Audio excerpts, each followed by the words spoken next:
We're all busy women, but recovery isn't indulgent, it's actually productive. Here's how restoring well multiplies your strength. Now, restore is the hidden accelerator, so sleep, stress, mobility, and little rituals that keep your body training ready, all ready for the next round. In this episode, you'll hear how one woman, Cassie, protects her peace and recovers well so that she can push hard when it counts. So borrow her one small restore that you yourself can do today. Hi everyone, thanks so much for joining us today. Today we're going to have Cassie join us. Thank you for joining us, Cassie. Oh, thank you for asking me. You're welcome. And we're going to be talking about how to restore your body, because it's really important when we're strengthening and getting our body strong to also take time out to recover. And that is rest, it's foam rolling, it's cold water, dipping, it's stress, being able to manage stress. And I think, Cassie, that you did that quite well. Oh, thank you. Let's delve into it. How old, Cassie, are you, and why did you start strength training? So I am 51, Sheree. Great age to be. Thank you. Spring chicken. Spring chicken. I don't feel so sometimes. And basically I got into strength training because I just finished doing roller derby and I just wanted to really increase my strength because I just wanted to have fitness to do the everyday things. Love it, love it. And you're not a grandmother yet, are you, Cassie? No, I'm not a grandmother. No. But could be maybe 10 years away from being a Maybe, grandmother. Could be less. And so you're preparing for it now? Oh, absolutely. I think I'm just preparing for getting ready to just keep going and be active. I love that. It's so good. So what did recovery look like before you started strength training? Did you do anything to recover? And what does it look like after you started strength training and were more aware of it? So when I was obviously I did some yoga. I was doing baths and that type of thing. Yeah. I never really started the foam roller until I started coming to sessions with you. Yeah. And I found the foam roller to be excellent. So I actually do that regularly. So good. And I just felt with roller derby, I used to be quite tight, and especially my calves, because you can imagine skating. Oh yeah.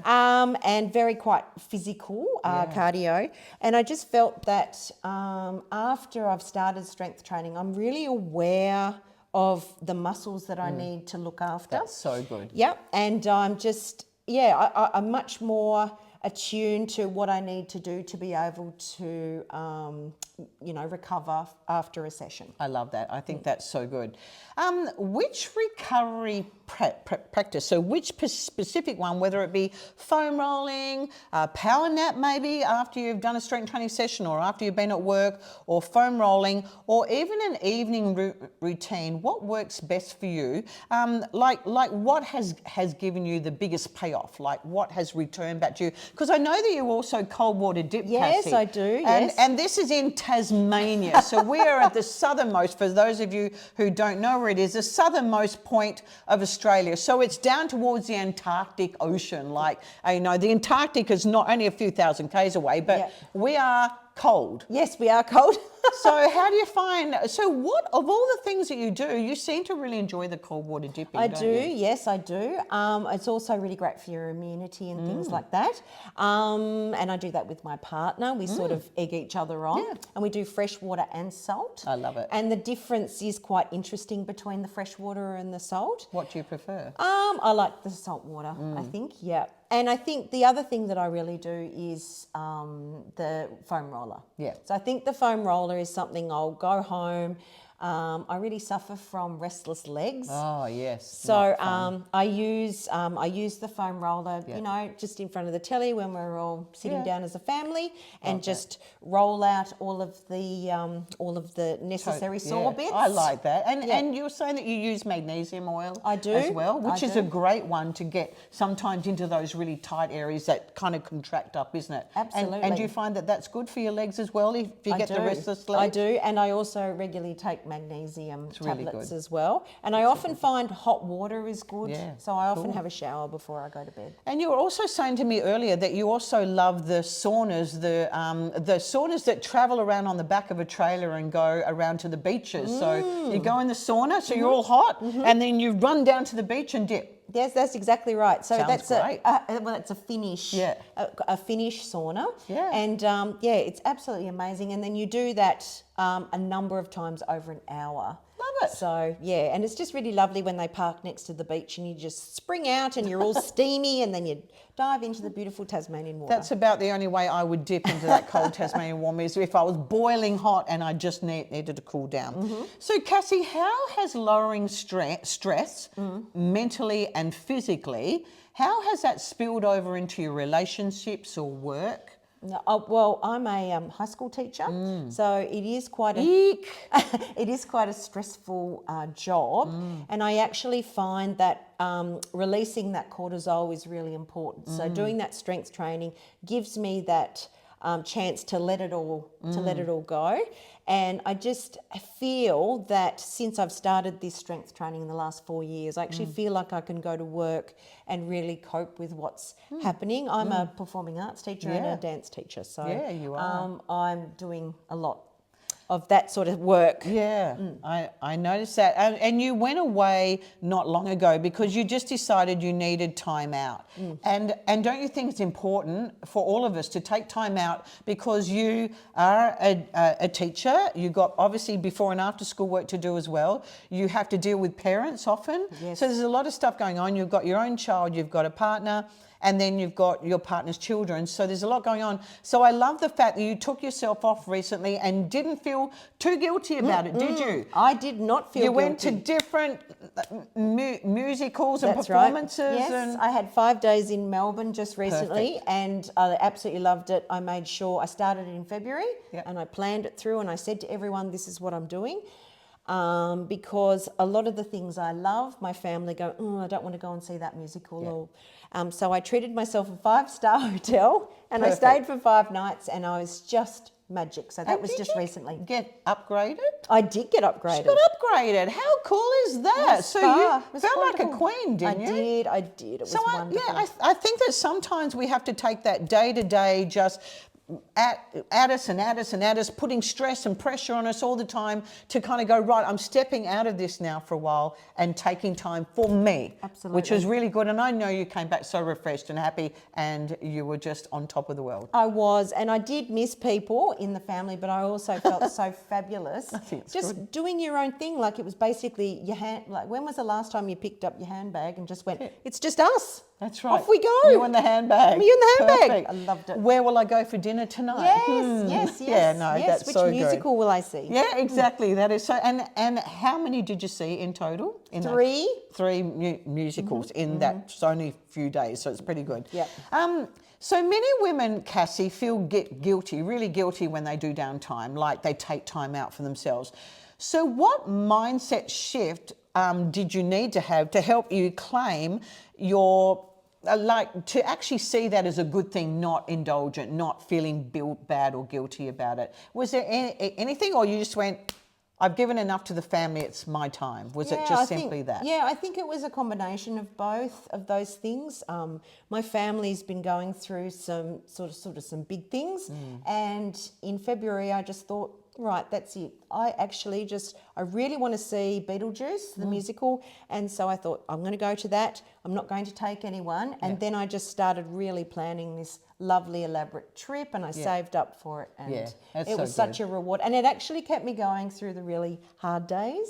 That's good. I know that you've had a bit going on in your family life, so I think that's great. And it is good that you didn't feel guilty. No, not at all. No. Because we do give out so much to our families, don't we? And that's what I think, that so many of you out there, you give so much, and I see this time and time again, you give out so much that you don't look after yourself. And sometimes I'll see people that know that they should have started strength training and looking after their body and taking time out maybe 10 years before, but they didn't do it until their body starts to be really quite broken. And we can still work with that, but boy, why not do it a bit earlier, like at your age, Cassie? Absolutely. So that hopefully by the time you're into your 60s and 70s, you're still taking time out and still like doing what you need to, but take time out and restore your body and recover your body. Absolutely. So it's a good thing.